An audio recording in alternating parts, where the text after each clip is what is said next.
তো আমরা সরিষা ইলিশ খাই, মেথি ইলিশ কি কেউ কখনো খেয়েছে? আমার বাসায় প্রায় রান্না করা হয়, তো ভাবলাম আজকে আপনাদের সাথে শেয়ার করি। এটা রেসিপি শেয়ার করছি না, মানে মেথি ইলিশ এটা দেখাচ্ছি।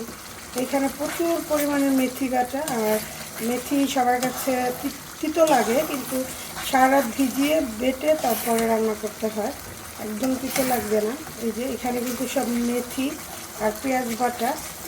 তো মশলাটা ভালো করে কষাচ্ছি, কষানোর পরে তারপরে হচ্ছে ইলিশ মাছ দিব। তো এই তো মাছগুলোর মশলা ভালো করে কষিয়ে তারপর মাছ একটু ঝোল দিয়ে দিয়েছি। আর এই ইলিশ মাছগুলো একটু ছোট ছোট, কিন্তু এগুলো একদম পদ্মার ইলিশ।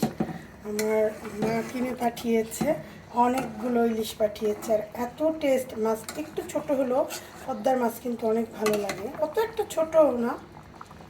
তাই তো এইভাবে একটু রান্না করে নিব, তারপরে হচ্ছে আস্ত কাঁচামরিচ আর একটু ধনেপাতা ছিটিয়ে দিব।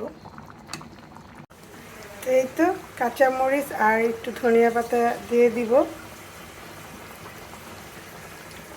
হয়ে গেল আমার মেথি ইলিশ। এটা খেতে কিন্তু অনেক মজা হয়, আর সত্যি অনেক মজা হয়। তো সবাই ভালো থাকবেন, সুস্থ থাকবেন। Thank you for watching.